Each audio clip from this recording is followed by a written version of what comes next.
미션 365.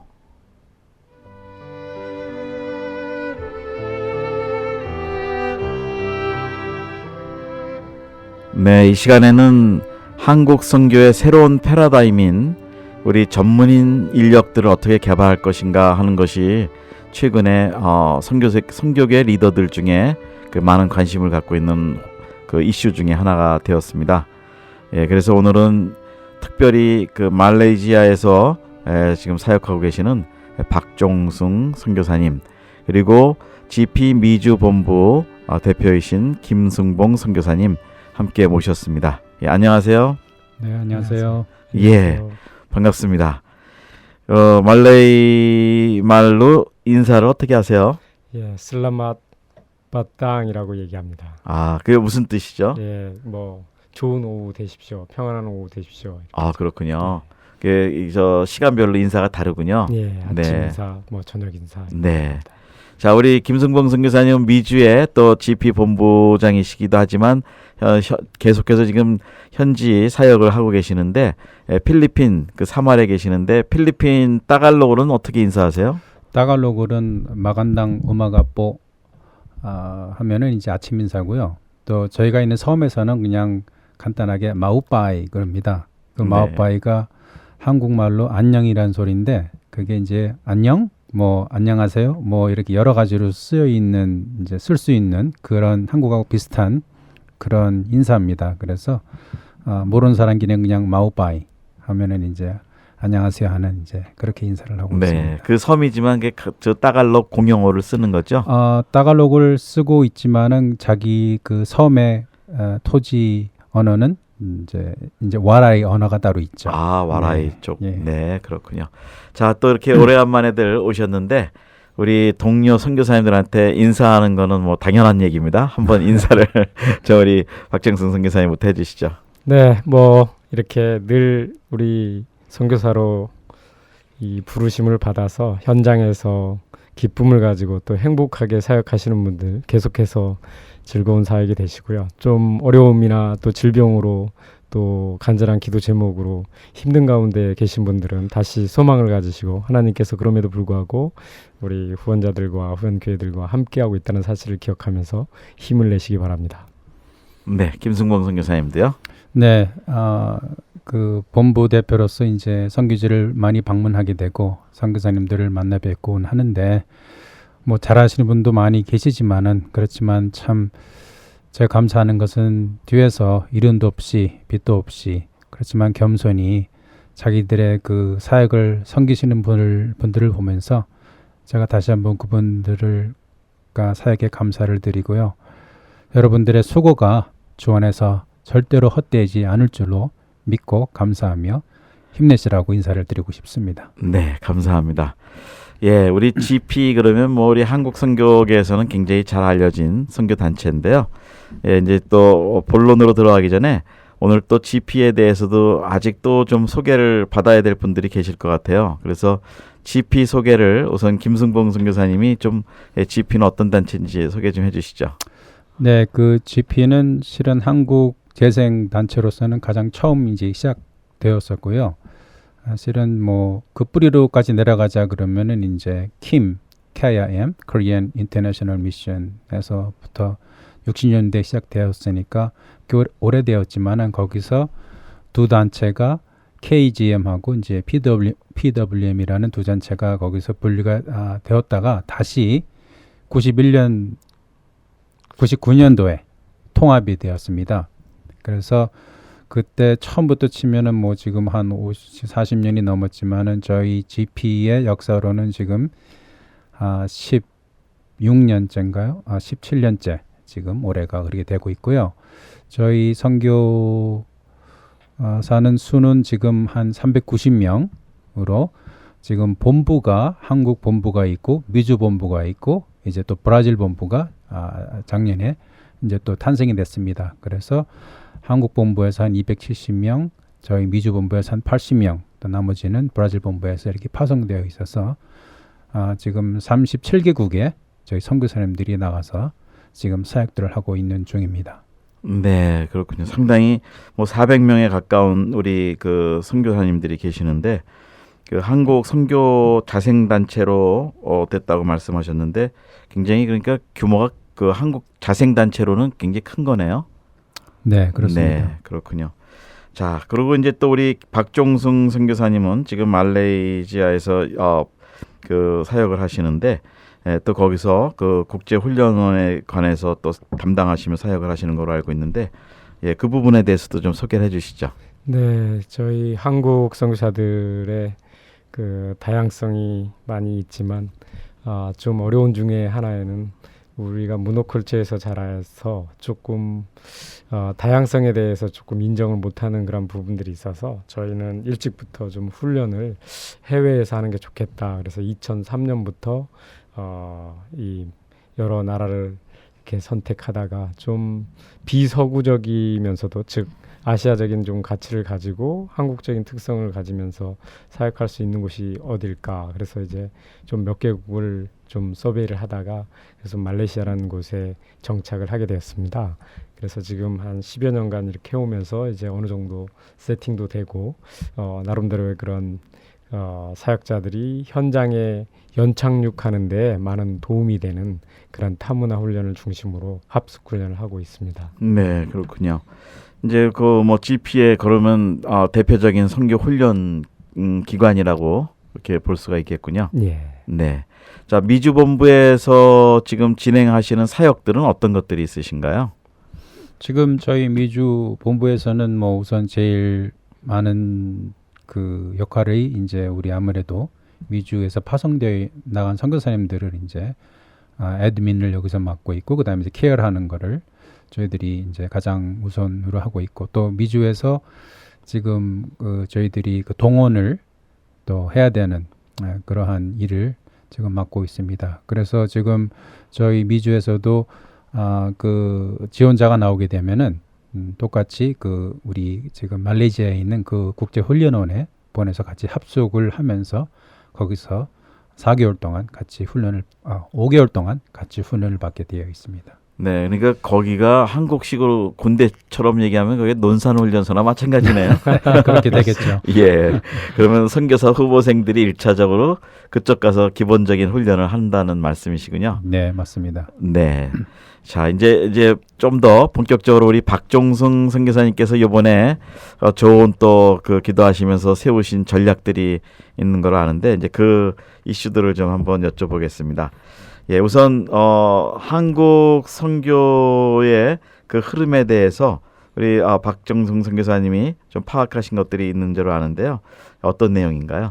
네, 일단 뭐 여러분이 잘 아시는 한국 세계 선교협의회가 KWMA가 발표한 2015년의 선교사 통계를 좀 볼 수 있는데요. 2011년부터 매년 2014년까지 1000여 명씩의 선교사가 증가하다가 2014년에서 15년에는 그 증가수가 반절인 500명 정도로 뚝 떨어진 상황이죠. 뭐 이거는 좀 예견되어진 상황이기도 하고요. 그리고 지금 현재 한국 교회의 정체와 아울러서 선교사 숫자도 그다음에 좀 어떤 자원적인 부분에서도 줄어들 것을 생각했는데 좀 시기가 빨리 오지 않았나라는 네. 생각이 있습니다. 그래서 그러한 이제 사역자들이 줄어들면서 교단과 여러 단체들이 파송한 선교사들 어떤 단체는 줄어들고 있고 어떤 단체는 조금 그럼에도 불구하고 약진하고 있는데 그 선교 단체들이 약진하고 있는 것은 좀 그래도 감사하다고 생각이 들고 있고요. 좀 특이한 상황 중에 하나는 많은 쏠림 현상이 아직도 있다라고 보고 있습니다. 대부분 상위 10개국에 속하는 한국 선교사를 파송한 나라 10개국에 속하는 그러한 선교사 숫자가 전체 한국인 선교사 숫자의 51.6%라는 것이죠. 그래서 뭐 예를 들면 C국이나 또 여기 미국에 계시는데 미국에도 랭킹 위에 그렇죠. 이렇게 올라와 있을 정도로 네. 이런 부분들은 이제 조금 더 저희가 프론티어 라인으로 보내야 되는 그런 부분들에 대해서 더 깊게 생각하는 요소라고 봅니다. 네. 그러면 저 프론티어 라인이라는 좀 구체적인 의미는 뭐 지역적으로 아니면 어떤 면으로 그렇게 말씀하시는 건가요? 예, 두 가지로 볼 수 있는데요. 하나는 지역적으로 일단은 그 지금 언급된 10개국의 나라들 중에서도 대도시를 제외한 소도시나 아니면은 정말로 미전도 종족들이 있는 곳에는 가서 사역을 해야 된다는 그런 의미이겠고요. 또 다른 하나는 저희가 조금 동남아나 이런 이제 저희도 포함되는데 이런 곳에 있는 것도 중요하지만 중동이나 아니면 북아프리카나 아직 한국인 선교사들뿐만 아니라 선교사들이 적은 곳에 나가서 사역을 할 수 있도록 이렇게 전략적인 지도와 또 개발이 필요하지 않나 생각이 듭니다. 네. 예, 그 프론티어 라인 쪽으로 좀 더 우리가 집중하자 이제 그런 말씀이신데요. 예, 지금 그 선교계 쪽에서의 이게 선교사들이 나가는 것이 수가 줄어들었다. 이것이 참 큰 문제인데 우리 현장에서 보실 때 특히 이제 필리핀만 해도 보면 한인 선교사님들이 원래 많은 지역으로 알려져 있는데 요즘은 좀 추세가 어떤가요? 뭐 아직도 그런 대도시에는 한국 출신 선교사님들이 많이들 이렇게 계시곤 하지만은 저희가 있는 그 사마루 섬이 실은 필리핀의 7,100개의 섬 중에서 세 번째로 큰 섬이에요. 네. 그래도 아직 저 외에는 거의 한국 선교사님이 없는 그런 상황이라서 그러니까 그 사말 그 섬이 아직도 어떤 면에서 보면은 5% 개신교가 안 되는 미정도 지역으로 볼 수가 있어요. 네. 100만 지금 200만이 되는데 네. 그런 데는 안 계시는 거 들어오질 못하시는 건지 안 들어주는 것을 보면서 좀 그렇게 정말 이렇게 필요한 곳에 가지 못하는 그런 좀 면이 아직도 많이 있구나 하는 필리핀에서만 지금 네. 얘기를 합니다. 그래서 그런 것을 좀 볼 수가 현지에서 볼 수 있는 상황입니다. 네, 그렇군요. 자, 이제 우리 박종승 선교사님이 지금 지적하신 대로 한인 선교사의 파송이 근래 들어서 1,000명이 되다가 이제 작년에 500명으로 뚝 떨어졌다. 자, 근데 그 원인을 좀 이렇게 보신다면 그 원인은 어떤 거라고 보시나요? 일단은 저희들이 사역자들을 전략적으로 또 리크루트하거나 훈련하는 그러한 준비들이 각 단체나 교단들이 부족했다라고 보고 있습니다. 일단은 그동안에는 리크루트에 많은 에너지를 투자하는 것도 있었지만 보통은 좀 찾아오는 분들에게 이제 모집을 해서 훈련하는 그러한 조금 피동적인 그러한 리크루트가 되지 않았나라는 생각을 하면서 반성하게 되고요. 좀 앞으로는 이제 가능성 있는 좀 유능한 인재들을 조금 더 일찍부터 저희들이 훈련하고 또 기회를 주고 그래서 그들이 정식 선교사로 혹은 세계를 품은 그리스도인으로 나갈 수 있도록 도와줘야 되지 않겠나. 그래서 가능성 있는 젊은이들을 조금 더 일찍이 저희들이 리크루트하고 가이드하고 훈련하고 나가는 그러한 시스템으로 좀 나가야 되지 않겠나 그런 생각을 하게 됩니다. 네. 이제 말씀하신 중에 이렇게 사람들을 모집하고 그러는데 그게 피동적인 그 모습이 있다고 지적을 좀 해주셨는데요. 자, 그렇다면 우리가 좀 더 이니시에이트를 해서 지금 말씀 중에 특히 일찍부터 이 청년 세대라든지 이런 사람들을 선교사로 리크루트하는 거를 해야 된다라고도 또 말씀을 해주셨는데, 자, 근데 저희들 세대하고 지금 청년들 세대하고 다르잖아요. 많이 다르죠. 예, 우리는 은혜 한번 받으면 가겠습니다 하고 우리는 갔는데 요즘 세대는 또 그러지 않잖아요. 네.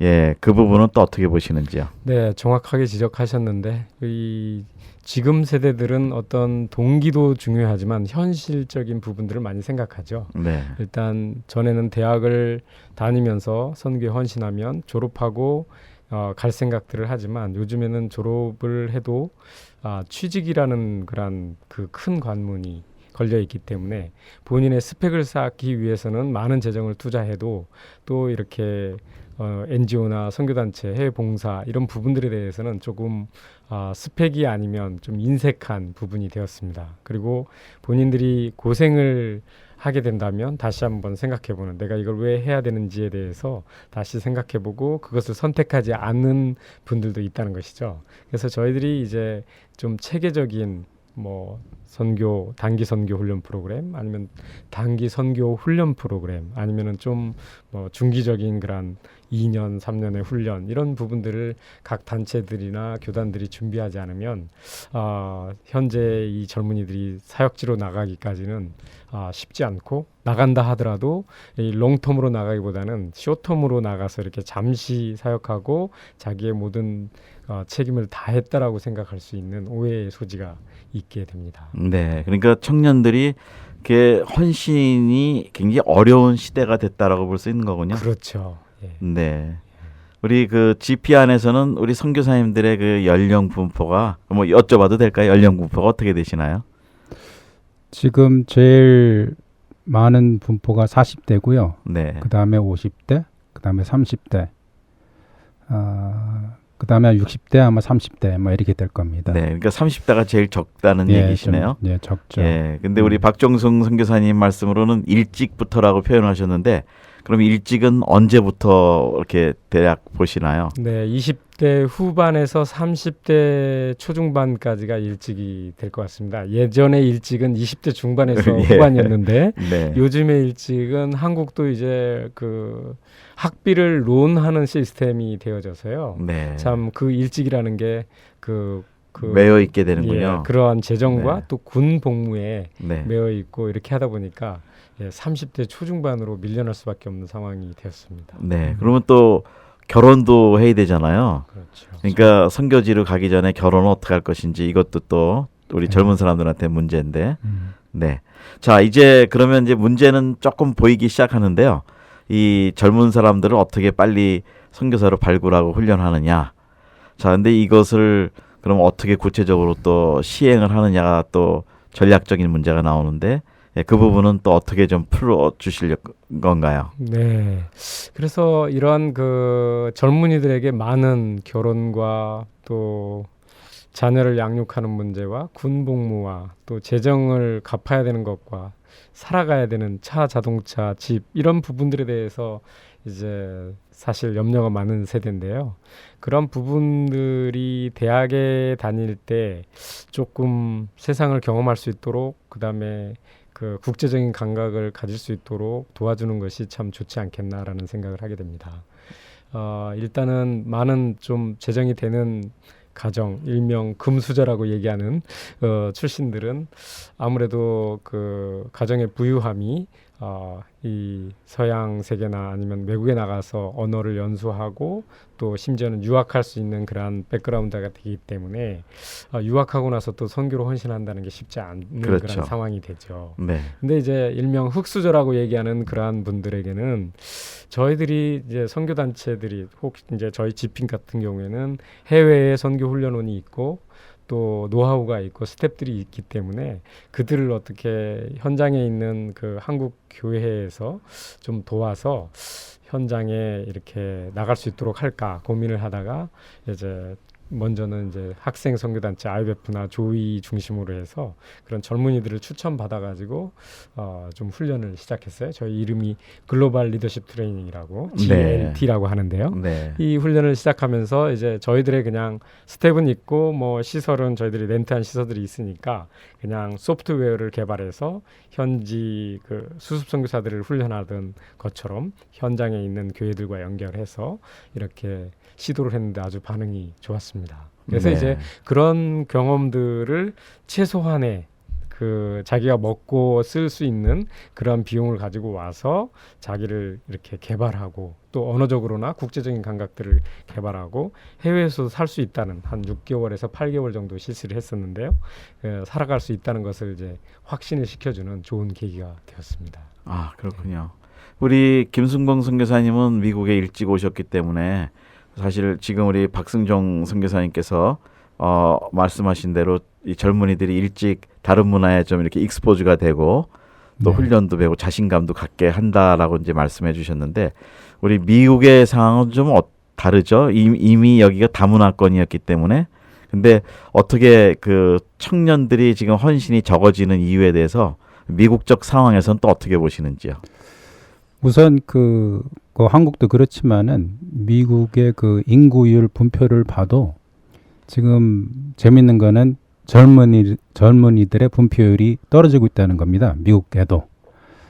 그리고 또 아실만 분들은 다 아시겠지만은 IMB에서도 지금 1,000명의 선교사를 지금 미리 정력 퇴직을 지금 권유하고 있고 하는 그런 것들이 지금 그 한국 교회뿐만 아니라 전체적인 그런 지금 추세인데 제가 보기에 그 젊은이들이 단기 선교로 물론 많은 익스포즈를 되고 그런 도전을 받는데 진작 나가려고 할 적에 한국에서도 그렇겠지만은 우리 젊은이들의 그 대학 다닐 적에 자기네들이 빌린 네. 론에 묶여서 그것을 다 갖기 전까지는 나갈 수 없는 상황. 이게 굉장히 실은 아주 실질적인 그런 건데 이제 그래서 제가 보기에는 그런 대학교 때부터 자신들이 그렇게 론만 하지 않고 정말 이렇게 어떻게 좀 미니마이즈 할 수 있는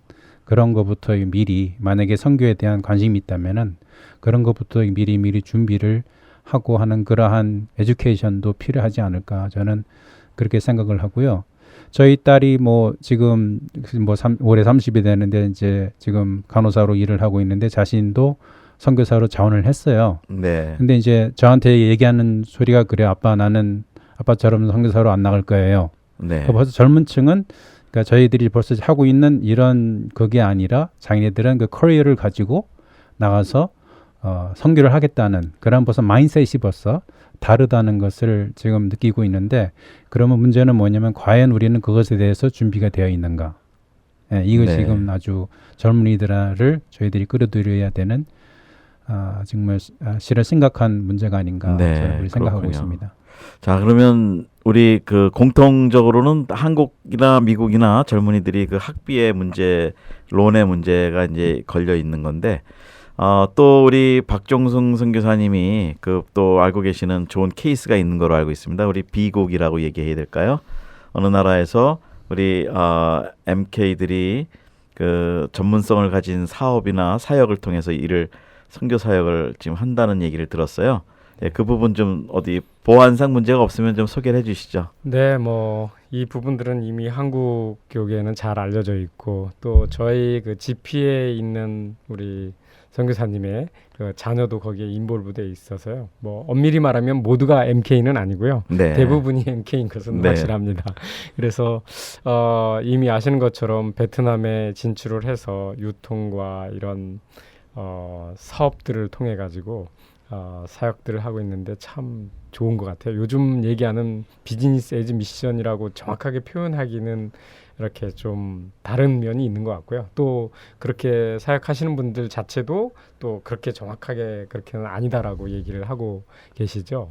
그래서 그 한국이라는 땅에 그 기회들이 적기 때문에 좌절하고 실망하는 그러한 많은 단어들이 유행이 됐는데요. 그래서 88세대, 뭐 88만 원 세대, 뭐 저주의 세대, 네.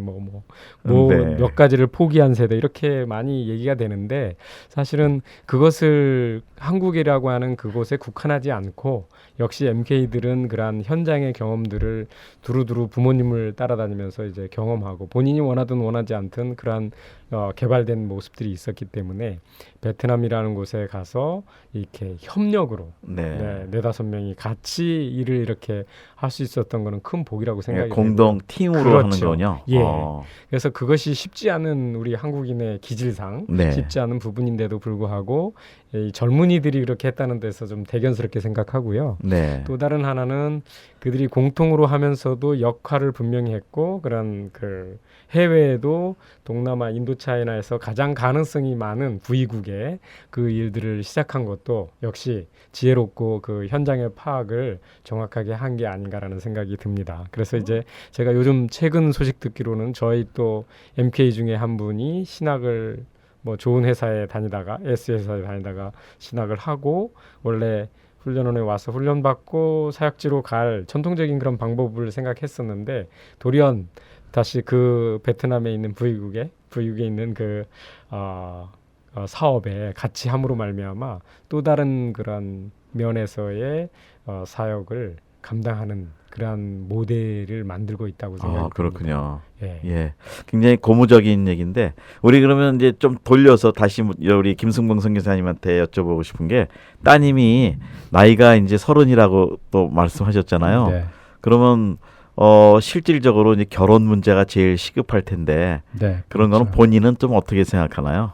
뭐 본인은 선교에 사명이 있는 사람을 찾고 있는데 뭐 저를 보더라도 저도 선교사가 되기 전에는 그러한 사명이 없었걸랑요. 그러니까 네. 이제 저희 딸한테 그렇게 얘기하죠. 그냥 지금 실은 내년부터 야 이제 올해 그죠 내년이고 내년부터 이제 탈북돼서 자기가 또 공부를 하겠다 그러는데 그냥 신앙에서 서로가 통하고 믿음이 있으면은 우선은 결혼을 해라. 네. 그러면은 선교에 대한 비전이 있으면 언젠가는 문을 열어주신다. 이제 그러한 쪽에서 저희 딸한테 얘기하고 있습니다. 그러니까 네. 문을 너무 좁게 만들어 놓지 마라. 이제 네. 그런 예. 식이죠. 뭐 방송을 듣는 분 중에 또 좀 대상자가 되면 우리 김승봉 선교사님한테 연락을 주십시오. 예, 우리 2세입니다. 영어도 잘하고 또 한국말도 잘하고 또 간호사고. 예. 예. 자, 이제 좀 더 우리 훈련원의 그 이제 계획들이 배경은 이렇게 젊은 세대를 빨리 훈련하고 보내야 된다. 우리 한국 전체 선교사의 흐름 중에 수급의 문제가 생겼다라고 이제 진단을 해 주셨는데요. 자, 그러면 구체적으로 어떤 그 뭐 훈련의 내용이라든지 또 훈련의 방법 이런 것들은 어떻게 갖고 계시나요? 네. 일단 저희들이 두 가지를 생각하죠. 리소스가 부족하거나 아직 이제 좀 줄어드는 상황 속에서는 없는 리소스를 빨리 찾아서 개발하고 또 일찍부터 발굴해서 제대로 갈 수 있도록 도와주는 그러한 게 있겠고요. 지금 현재 있는 리소스, 저희 안에 있는 그런 헌신된 사역자들을 더 개발시켜서 오랫동안 건강하게 은퇴 이후까지도 이렇게 자원들을 사용할 수 있는 전문화시킬 수 있는 이 두 가지를 좀 크게 생각을 합니다. 그러면 네. 선교사 재교육도 거기 포함이 되는 거군요. 그렇죠. 네. 저희들이 그동안에 진행해왔던 거는 수습 선교사 훈련을 미국이나 한국이나 그 브라질이나 본부에서 하게 되면 이제 또 2차 훈련으로 이제 해외인 말레이시아에 와서 이렇게 선교사 훈련을 합숙으로 했는데요. 이거에서 지나지 않고 2007년부터 저희들은 한 텀을 마친 선교사들이 좀 갈등이 많고 패배감도 있고 사기 충만해서 사역지에 갔지만 언어를 배우고 아이들을 정착시키면서 이렇게 비자 문제를 해결해가면서 이 사역을 하는 게 쉽지만은 않습니다. 그렇죠. 그렇기 때문에 많이 이제 좌절하고 실망하지만 그래도 그 첫 텀을 마치고 돌아왔을 때 다시 그 경력 개발, 커리어 디벨롭먼트를 해줌으로 말미암아 디브리핑도 하고 그들의 사역들의 슬픈 점과 또 기뻤던 점들을 좀 같이 나누고 이렇게 하면서 보내는 쉼과 충전, 재충전의 시간들을 통해서 다시 사역지로 돌아가고자 하는 그런 기쁨을 이 선사해주는 그런 경력 개발 훈련을 실시하고 있거든요. 네. 그게 이제는 그때는 저희 한국 단체들 중에서는 처음이었는데 이제는 각 교단까지도 이렇게 경력 개발에 대해서 관심을 갖고 이제 구체적으로 실시하고 있는 데도 있고요. 이렇게 진행하는 거가 있어서 좀 감사하게 생각하고요. 네. 저는 거기서 머물지 아니하고 이제 10년 이상 되신 리더십들을 다시 현장에서 이제 사역을 오랫동안 해오셨는데 신임 선교사들이 갔을 때에 그분들의 이 세대 차이 내지는 관점의 차이로 인해 가지고 갈등들이 많이 일어나서 문제가 되는 경우가 있는데요. 이 부분들을 줄이기 위해서 이제 리더십 훈련을 해왔고요. 여기에 더 붙여서 라이프롱 트레이닝이라고 그래서 평생 훈련을 할 수 있도록 이렇게 이제 시스템을 개발하고 이 소프트웨어를 준비하고 있습니다. 그래서 GP를 거쳐갈 때에 첫 텀을 마치고 경력 개발, 뭐 10년 차 훈련, 15년, 20년, 25년 훈련 이렇게 해서 매 텀을 마칠 때마다 거기에 앞으로 지금까지 했던 훈련 그 사역을 정리하고 새로운 사역을 또 계획해서 이렇게 나갈 수 있도록, 그러면서도 자연스럽게 자기에 맞는 은사를 개발하고 또 부족한 부분들을 이렇게 좀 직시하고 알아갈 수 있도록, 그래서 미래를 이렇게 준비해 갈 수 있는 그런 전문인으로 이렇게 준비시키는 일들을 준비하고 있습니다. 네. 그러면 선교사님들도 재교육도 하고 또 젊은 층의 선교에 관심 있는 젊은이들도 훈련을 하고, 예. 네, 그렇게 전문성 있는 훈련들을 계속 진행하시는군요. 네. 그러면은 이 GP 외에 다른 교단이나 다른 단체에 있는 선교사님들도 오셔서 가능하신가요? 예, 저희가 원래 그 훈련을 해외에 계획을 할 때부터요. 처음부터 저희들은 저희만 하겠다는 생각은 없었습니다. 왜냐하면 복음 자체가 좀 값이 있지만 값 없이 이 서양에 있는 선교사님들이 오셔서 목숨을 걸고 이렇게 순교자적인 정신으로 이 복음을 증거해줘서 저희들이 정말 좋은 소식을 듣고 또 복을 많이 받았는데, 이제는 저희들이 그 받은 복을 다른 2, 3세계에 있는 친구들에게 나눠줘야 된다고 생각이 듭니다. 근데 거기에 저희들이 훈련원에서 물론 해서 사역자들을 그쪽에 보내주는 것도 중요하지만, 또 한국에 있는 그 조금은 작고 저희보다 규모가 작고 그렇지만 해외에 이런 인프라가 없어서 어려운, 그렇지만 하고 싶은 그런 단체들이 있다면 문호든 언제나 개방이 돼 있고요. 그러나 이제 교단인 경우에는 아무래도 교단의 규모가 크고 나름대로의 그런 교리나 이런 부분들이 다를 수 있어서 교단하고는 이제 MOU가 돼 있으면 할 수 있지만 그렇지 않은 경우에는 이제 조금은 같이 하지 네. 않고 있습니다. 예. 그러니까 이제 혹시 개인적으로 헌신하고 싶은 분들이 그런 데를 찾거나 그럴 때는 우리 GP에서 지금 하시는 말레이시아의 그 선교 인력 훈련원이 예. 아주 지금 굉장히 좋은 적당한 곳이라고 볼 수 있겠네요. 예, 그렇습니다. 네. 자, 우리 김승봉 선교사님께서는 이렇게 이제 리더 중에 한 분으로 또 GP에서도 이렇게 수고를 하시는데, 이 지금 박승종 선교사님께서 말씀하신 대로 선교사 재교육들 이런 것들을 어떻게 현장에서는 어느 정도가 정말 이렇게 절실하게 필요하다고 보시는지요? 네, 우리 박 원장님께서 참 그 훈련을 잘 시키실 뿐만 아니라 또 발이 좀 많이 넓으세요. 그래가지고 우리 리더들한테, 특별히 그 중간 리더들을 저희 거기에서 말레이시아에서 1년에 한 번씩 리더십 컨퍼런스라 그래가지고서 그 모여서 그분들을 업그레이드 할 수 있는 그런 것을 이제 한 열흘 동안 하고 있고요. 그때 이제 이렇게 다른 단체의 선교사님들이나 좀 이렇게 저희들이 배울 수 있는 분을 초청해서 그때 이제 많이 배우고, 그러니까 우리 GP 안에서뿐만 아니라 다른 단체인 분들을 초청을 많이 해요. 그래서 많은 분들 그래서 알게 되었고 그분들한테도 많은 것을 배우고 또 도전을 받게 되어서 굉장히 중요한 역할을 저는 하고 있다고 보고 있고요. 그래서 이것이 꼭 그 그러니까 리더급에서도 또 뭐를 했냐면 작년에는 리더십 평가. 네. 이게 쉬운 게 아니잖아요. 그렇죠. 리더십이 평가를 받는다는 거를, 네. 그거를 또 다른 단체에 있는 분을 영입해서 그분이 한 분 한 분 리더십을 다 만나면서 그분이 이제 아주 평가를 잘 해주셔서 이렇게 또 우리가 어떻게 하고 있는지를 좀 이렇게 알 수 있도록 하고 하는 그 여러 가지를 지금 그곳에서 하고 있습니다. 그래서 저는 굉장히 중요한 우리 선교사님들이 물론 처음 오는 분들도 중요하지만은 처음 하시는 수습 선교사님한테도 중요하지만 이제 우리 경력 선교사들이 업그레이드 하는데 상당히 필요하다고 저도 동의를 하고 있습니다. 네. 그러면 이 사역이 GP에 실제적으로 어떻게 많은 도움을 주고 있다고 보시나요? 당연히 그렇죠. 네, 네. 많은 도움을 주고 있습니다. 네. 자, 이제 훈련원의 에 대해서 좀 더 여쭤보면 훈련 코스나 과정이나 그 상황은 네. 좀 어떤가요? 네, 일단은 뭐 저희들이 여러 가지가 있는데 현재 진행하고 있는 그런 훈련이 있고요. 앞으로 기대하고 있는 훈련이 있습니다. 현재 진행하고 있는 훈련은 아까 말씀드린 젊은이들, 대학생 내지는 대학을 막 졸업한 그런 청년들에게 해당되는 GLT라고 해서 글로벌 리더십 트레이닝이 있습니다. 네. 6개월 정도를 이제 말레이시아에 와서 훈련하면서 또 뭐 필요하면 언어도 배우면서 아니면 또 이 동남아나 이런 데를 또 방문하게 되면서 자기를 익스포저 하고요. 신앙적으로나 아니면은 그 선교적으로도 이 때로는 선교사님들을 초청해서 때로는 그 로컬이나 아니면 다른 비즈니스맨들을 초청해서 그들이 어떻게 그 CEO로서 아니면 그 신앙인으로서 이렇게 같이 균형을 맞춰서 세계를 품은 그리스도인으로 살았는지를 도전하고 배우는, 그리고 만약에 한국에서 오신 분들이라면 언어를 공부할 때에 언어 학원에 가면 이제 그 중동에서 온 친구들, 네. 그다음에 서북이라고 하는 중국 서북 지역에서 온 그런 우리가 평소에 만날 수 없는 친구들, 심지어는 아프리카에서 온 친구들과 같이 공부를 하면서 그들이 말레이시아에 있지만 다양한 그런 인종들과 함께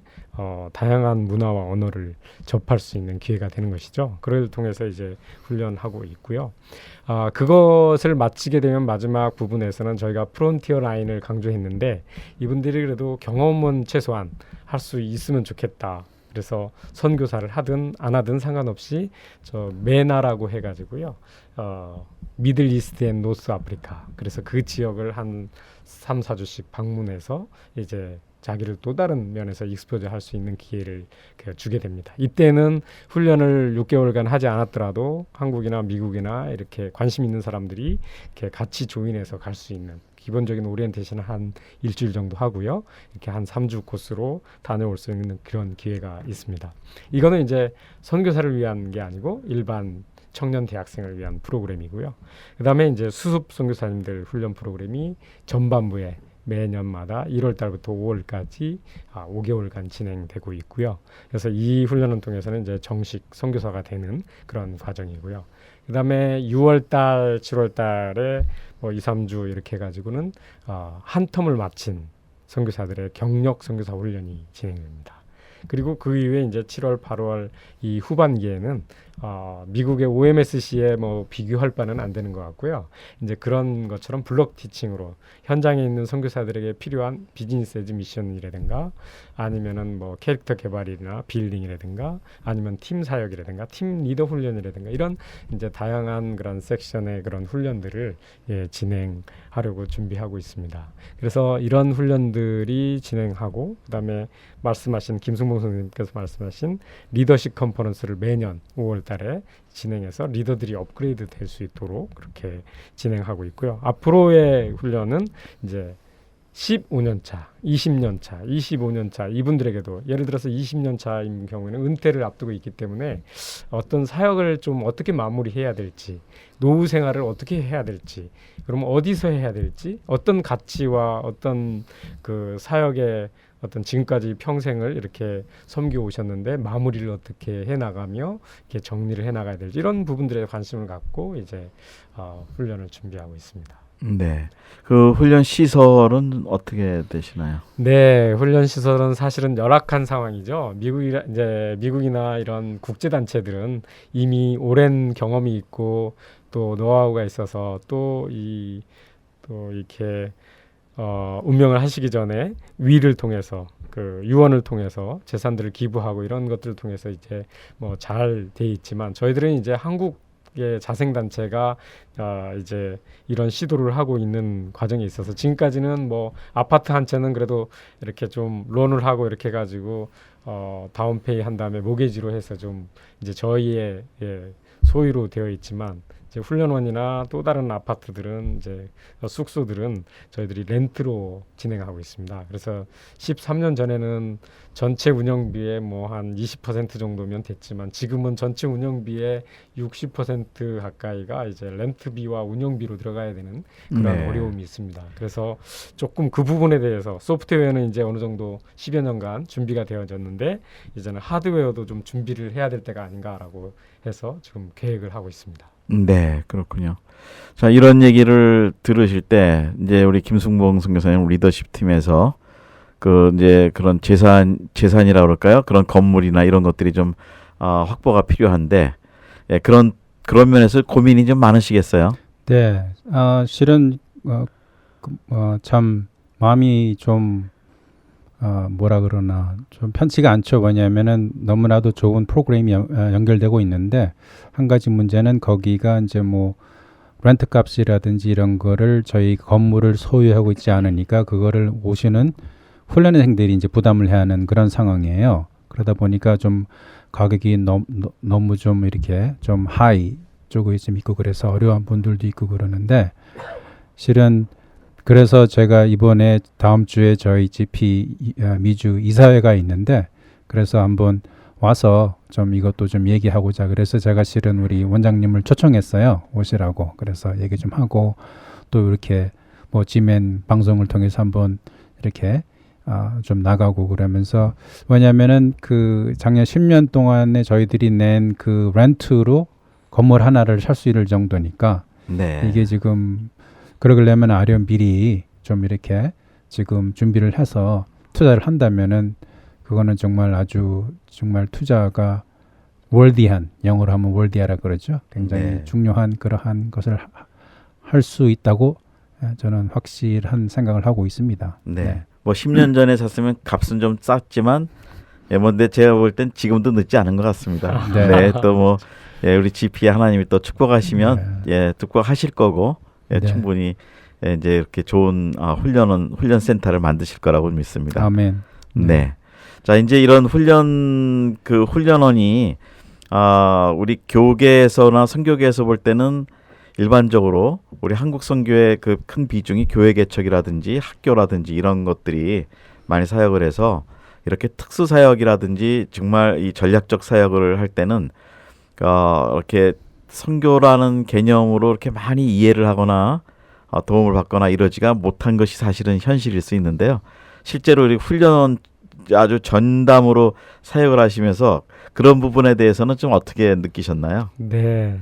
어떤 면에서는 이제 한국이나 이런 이제 미주 우리 성도들이 생각하실 때는 교회 개척을 한다, 신학교를 한다 그러면 조금 더 마음이 짠하고 이렇게 하기 때문에 네. 이 즉각적인 반응이 오게 되죠. 근데 훈련원이면은 뭐 대부분 제가 훈련원 원장으로 사역한다 그러면 많은 분들이 오해하기를 선교부나 어디에서 이 샐러리를 주어서 이걸 가지고 하는 걸로 착각을 하시는데 조금 마음이 아팠고요. 네. 사실은 전혀 그렇지 않습니다. 저도 동일하게 예. 셀프 서포팅을 해서 하는데 이런 부분들이고요. 근데 저는 이제 이 훈련원의 소유의 목적은 사실은 없습니다. 네. 예, 일단은 소유는 어떤 개인이 해도 되고 아니면은 우리 이사회가 해도 되고 이 부분들에 대해서는 이런 부분으로 에너지를 소비할 그러한 이유는 없다고 생각하기 때문에요.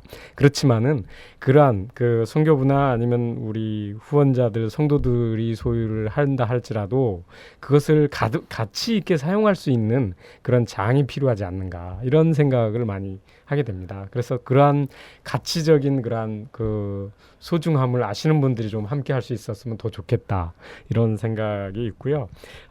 훈련이라고 하는 특수성이 있지만 그러나 이제 점점점 그래도 감사한 것은 이런 훈련의 중요성에 대해서 현장에서도 그다음에 각 개교회에서도 아니면 심지어는 교단에서도 인지를 하고 이제는 이렇게 해야 되지 않을까라고 생각만 해준 것도 감사하게 생각하고요. 이전과 이제 비교해 보면 파라다임이 많이 바뀌었고 그래 훈련의 중요성들에 대해서 전략의 중요성들에 대해서 인지하고 있고 또 그것을 개발해 주려고 노력하는 선교부가 있다는 것은 저는 행복한 그런 선교사라고 생각을 합니다. 네. 네. 그 선교사 재교육이 이제 필요할 때 그 본인 선교사님들이 혹시 교단 소속이실 수도 있고 뭐 다른 단체 소속일 수도 있지만 이 개인적으로 여기 와서 좀 안식년을 여기서 좀 이렇게 미리 계획하면서 할 수 있는지요? 예, 뭐 안식년을 뭐 다 계획할 수는 없지만 안식년을 위한 훈련, 짧은 기간의 훈련은 저희들이 뭐 가능할 수 있을 것 같고요. 그래서 그 안식년을 어떻게 보내느냐는 좀 전텀을 좀 정리하고 또 회고하면서 좀 회개할 건 회개하고 또 이 잘한 것들에 대해서는 더 개발시켜야 되고요. 이렇게 하기 때문에 그 부분과 그리고 앞으로의 또 다음 텀을 어떻게 준비해서 더 잘 실패를 좀 줄이고 이렇게 할 수 있는지에 대해서 준비하는 것은 너무나 소중하다고 봅니다. 그리고 저희가 무엇을 가르치기보다는 같이 동료들이 그러한 경험을 한 동료들이 같이 와서 같은 그런 심정으로 공감대를 형성하면서 어떤 그 동료의 사역에 대해서 서로 코멘트를 해주고 또 때로는 같이 울고 같이 웃고 이렇게 하면서 서로의 힐링이 되는 것 같아요. 그래서 쉼과 재충전과 또 미래에 대한 계획, 전략 이런 것들이 세워지는 걸 보면서 이건 너무나 소중하다. 이건 어떤 한두 사람이 해줄 수 있는 것이 아니라 단체나 또 여러 사람들이 함께 협력해서 해 나간다면 이 우리 한국에 2만여 명의 선교사들이 지금 나가 있는데 비공식까지는 뭐 3만여 명의 선교사들이 되겠는데 이분들에게 이 레귤러하게 그런 시스템들이 되어 있다면 우리 한국 선교사도 이제는 수가 아니라 질적으로 성장돼서 전문성을 가지고 다른 2, 3세계에 영향력을 줄 뿐만 아니라 제대로 섬기는 그런 역할을 하지 않을까 그런 기대를 하게 되는 겁니다. 네. 그러니까 몇 개월만이라도 뭐 2, 3개월만이라도 여기 훈련 프로그램에 들어와서 안식년을 시작할 때 뭐 한국이나 미국에 와도 좋지만 그렇게 되면 거기서 오히려 말씀하신 대로 안식년을 잘 계획하고 나머지 안식 기간을 잘 활용하시면 네. 좋겠다고 생각이 드네요. 자, 우리 김승봉 선교사님께서는 그 안식년을 해보셨나요? 저는 2번 했습니다. 네, 그럴 때는 올해가 20년째인데 2번 했죠. 20년 동안에 2번밖에 못 하셨군요. 네, 2번. 네.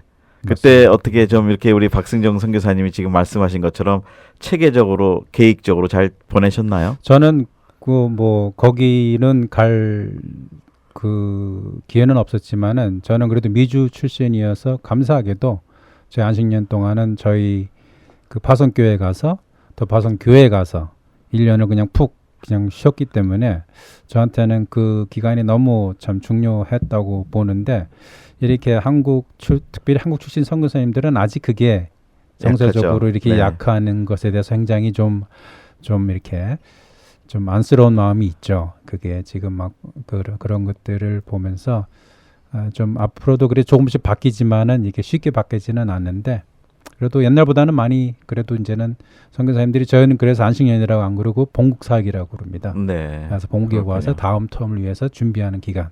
네. 그래서 본국사역이라고 저희들은 또 집에서는 얘기하고 있습니다. 네. 자, 이제 지금은 우리가 조금 집중적으로 그 선교사 재교육 아니면 안식년 이런 훈련에 대해서 말씀을 나눴는데 제가 조금 더 우리 박정승 선교사님하고 좀 여쭤보고 싶은 게 이제 청년의 이슈거든요. 이 한국 선교사들이 지금 훈련을 받는 사람들의 그 뭐 연령이라든지 이런 것들이 점점 높아지고 있다고 아까 좀 이렇게 언급을 해주셨는데 청년들 세대부터 일찍 정말 선교 훈련을 해야 되는데 이제는 전문 목사나 안수받은 사람으로 교회 개척이나 이런 거보다는 일반 전문직이라든지 사업이라든지 이런 쪽에 이제 좀 나가야 된다고 아까 그 케이스들도 말씀해 주셨는데요. 그 부분을 조금만 좀 더 좀 말씀해 주시죠. 네. 지금 사실은 이제 저희가 지금 훈련을 1월 달부터 시작해서 진행하고 있는데요. 이번 친구들이 20대 후반에서부터 제일 나이 많은 친구가 40대 초반입니다. 대부분은 이제 30대 중반들을 훈련하고 있는데요.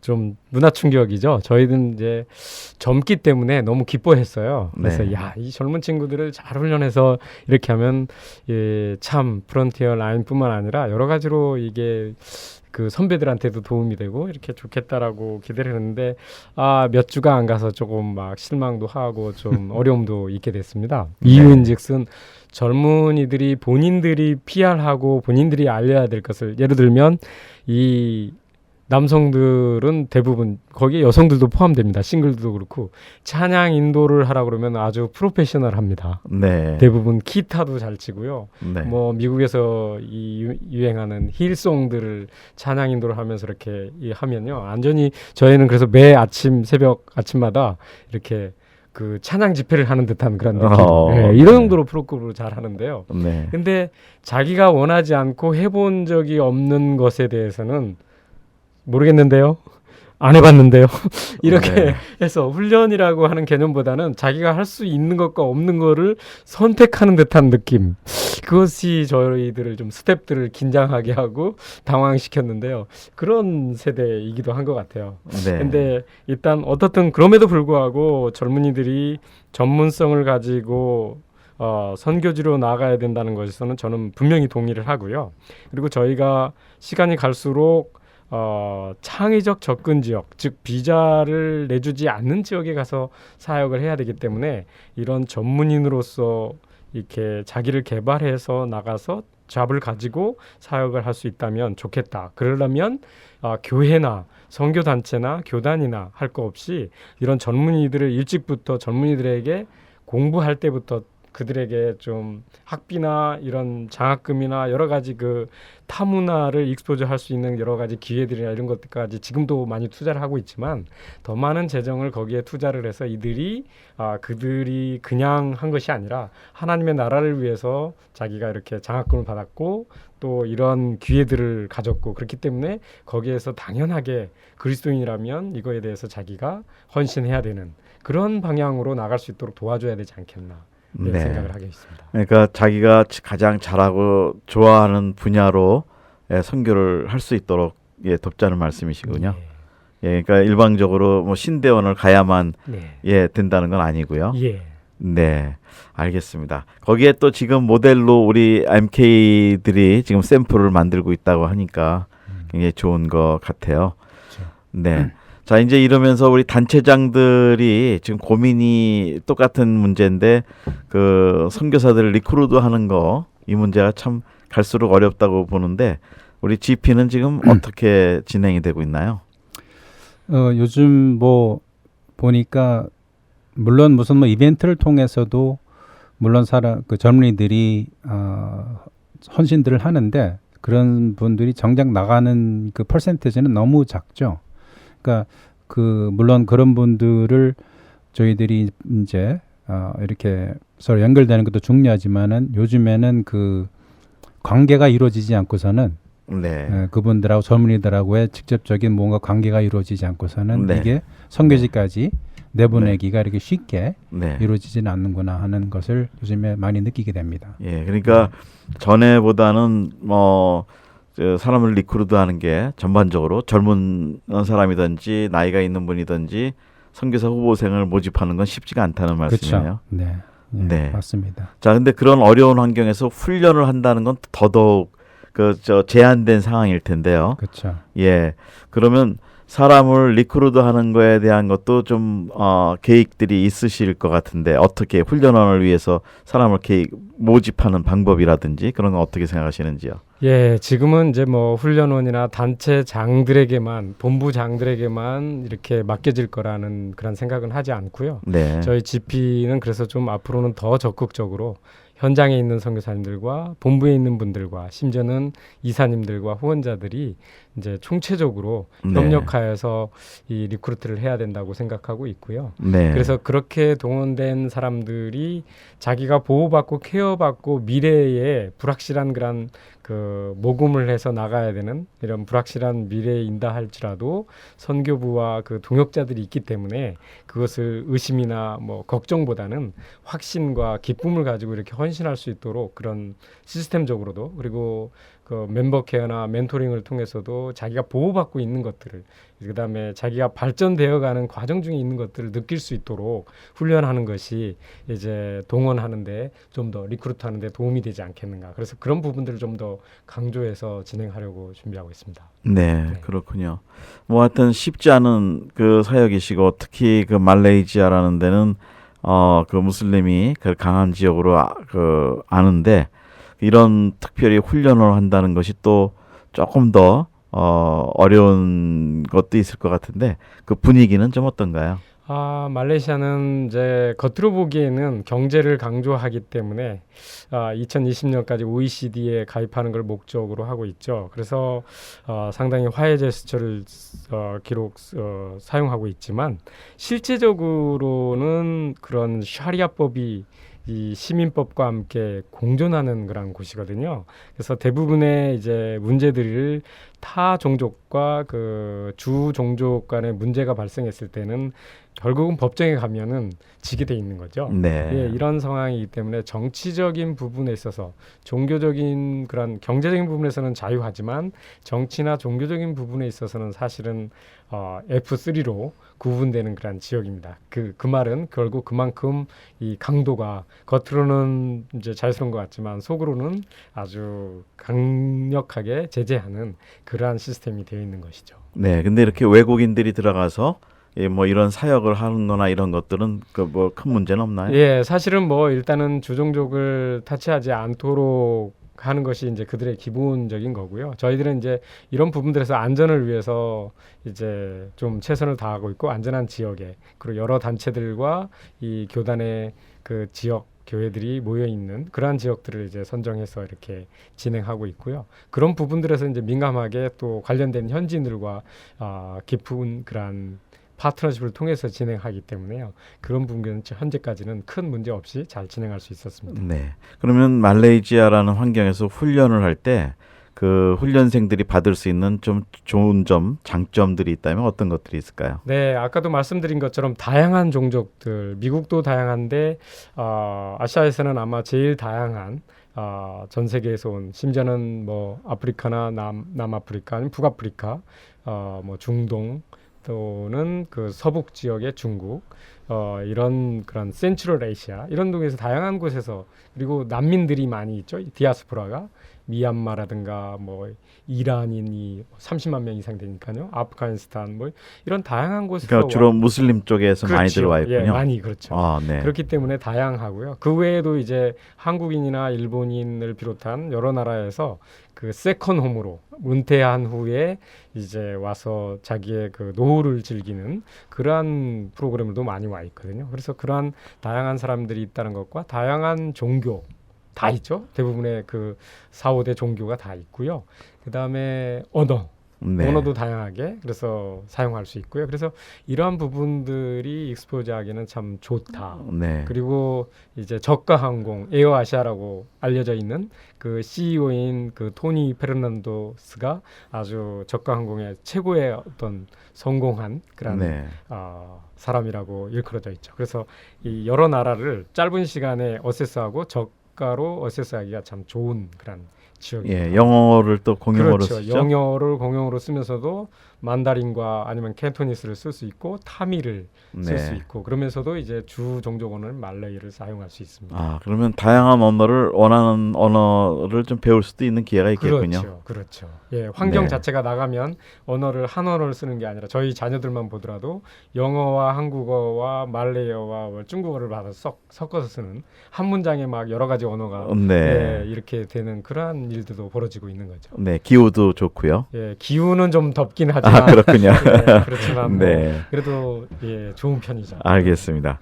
자, 오늘은 우리 GP의 미주 본부 대표이신 김승봉 선교사님 그리고 동시에 지금 필리핀 그 사마르 센터에 또 그 대표로 또 선교를 하고 진행하고 계시고요.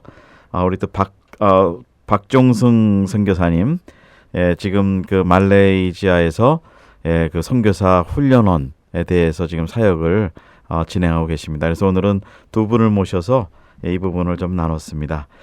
자, 우리 이 훈련원에 대해서 끝으로 한 말씀씩 좀 격려의 말씀 또 관심 가지고 오실 분들은 오실 수 있도록 선교사들은 재교육을 위해서 또 우리 젊은이들이나 다른 분들은 또 우리 선교를 훈련하기 위해서 뭐 단기팀도 와도 된다 그랬죠?